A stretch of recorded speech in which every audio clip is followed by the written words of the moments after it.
about to be the largest firm in the city. Ted is making you and me co-heads of entertainment. Come again? This time next week. You, me. You being on top of me? That's a fantasy that's never gonna happen. We'll see about that, Ricky. It's different out here. People lie. They cheat. They do whatever they can to win. I know what you're thinking of doing. Once you do it, there's no going back. Let's talk about Roslin, because this is a woman. So what is fueling her loyalty to Ted? This is such a good question, because I think a lot of that we've seen on camera right now, so much of that loyalty has happened off camera. Mm-hmm. So what's going on is there's been this incredibly long dynamic between the two of them for 10 years, where they've been through these ups and downs of building a business together, and seeing him at his absolute best and seeing him when he sabotages himself, and helping him kind of keep everything together through that space. And like any relationship, it takes loyalty and action, right? Mm-hmm. So what's really happened for us off screen that shows what comes on screen is that we've been in the fire together, and the relationship has been forged through fire. Okay. And I think hopefully as it continues to grow, you'll kind of see that not only does she hold a mirror to him, but she's willing to hold the rest of the world around him together when he needs to kind of go through the experience he's going through. So she truly is the perfect example of, like, behind every strong man is a woman doing everything. Yeah, I think so. I think I don't want to take away from, Ted Black's capacity and his ability, but I do think that anybody in any situation, you need a team. Yep. And you need partnership. And it's like any good business deal almost feels like a marriage, and any good marriage kind of feels like a business deal. Right.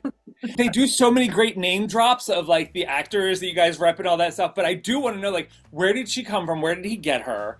Like, what was her thing? Was she an actress originally? Was she working in the industry? Was she at a studio? Because that happens so much. Yeah, I mean, I think it's going to all come down the pipeline, and I think we'll get to know more about her.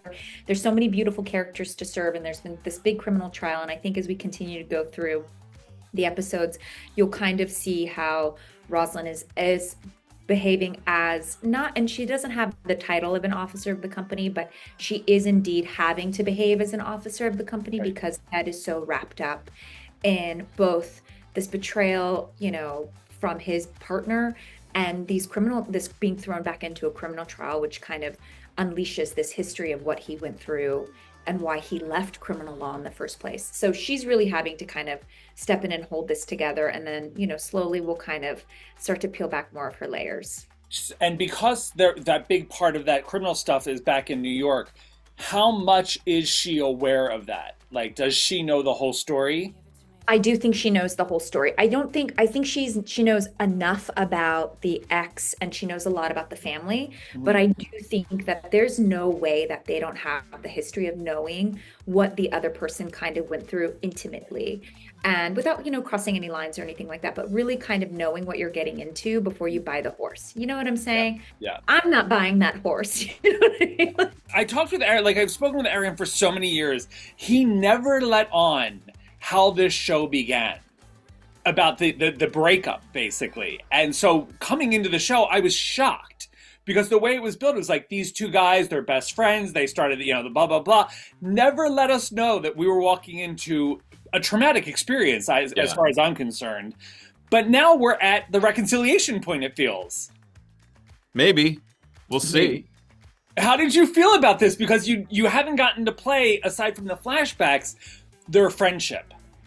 Yeah, I think I'm happy to play something with Steven other than we're mad at each other or hurt by the behaviors of the other person. Right. Which is great, because he's an easy guy to act across from when you're just playing a buddy. In the flashback stuff, it's very easy. When it's when we're kind of at each other's throat, look, he played a superhero, with no superpowers, by the way. Exactly. Let's just slide that dig in there. Right. I'm kidding. I don't know. I just heard that. I'd actually never watched Arrow. Don't tell Steven. Not at all. He's never watched Walking Dead, so I don't care. Stop. But it's one of those things where like he can be very intimidating. And in those scenes where like Stuart and Ted are really going head to head, like you know, I sometimes forget that we're supposed to be like we have 20 years of friendship underneath all this, because I'm just trying to not let this guy steamroll me, let Ted steamroll Stuart in a sense. So, there's a lot of friction there in a great way, and it just, you got to stay on your game. So I actually like it when we can play just friends without, bullshit underneath. Pardon my language. You know what I mean? Did you guys have to reverse engineer your chemistry?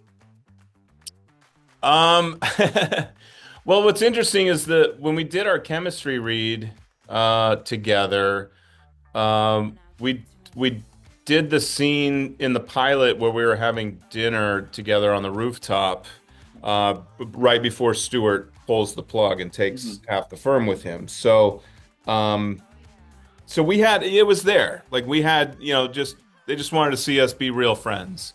And like I said, that was easy. And then when it came time for him to confront me about it, we did another scene about that just to see how that would play. But, it is interesting. Like I said, you really have to keep in mind that they are friends. They're not adversaries. They're not, they don't hate each other. These are two guys that love each other very much. Right. And that may not always look that way because we might be yelling at each other or trying to, one up each other. But at the end of the day, we love each other. And I think they would be there for each other if push comes to shove. Also, Roslin, she has been part of this pairing for years as well. And I spoke with Azita last week about how she's also hurt by Stuart leaving. These two are the closest people to Ted. How have you guys discussed the fact that they're basically, it's like a threesome, for lack of a better term, of people who really know each other's buttons and where the bodies are hidden? Yeah, for sure, where the bodies are hidden and are buried, and the fact that I've talked with Zita a lot about it, where it's funny because she was saying something to the effect of like, you did a bad thing. I can't believe that Stuart would do that to him, and I foolishly was not correcting her, but just saying no. Like what Stuart did, Stuart felt like he was justified. The years of toxic behavior between Stuart and Ted had finally taken its toll where we reached that breaking point. And so I felt like Stuart was justified, but then she came at it from her point of view, which I hadn't previously considered. And I was like, oh yeah, this just makes it messier. You're right. She is kind of the other person in the office who's very close to Ted. And it makes it hard because he didn't just do this against Ted. He did it against her as well. And then he comes back to her, in the third episode and is trying to get to Ted to tell him about his father dying and being named the executor of the will. But she doesn't want to have anything to do with Stuart, Yeah. Which I was like, I respect this. This is a good guard dog. The New York story, how we're bringing back up Ted's, past. How is that going to change the dynamic for all of you in the modern LA story? Yeah, I mean, I think that remains to be seen, or we will probably see it. I don't know that it would change much with Stuart, because Stuart, to use this phrase again, knows where the bodies are buried. He knows. I mean, he even said in the pilot, he goes, "I know the real reason you left New York, and if all this is going to come out." But then Ted comes back with, "I got some of your secrets too." So like, those two guys, at least, and Samantha, obviously, they know a lot of the garbage that's going on underneath and in their backstory. But as that's coming to light, we'll see. I think we'd obviously see how that impacts the relationship between him and between Ted and Amanda. We'll see how that impacts Erica, especially as she's working more with Kevin. It just it just keeps getting messier, and that's what makes good TV, I think.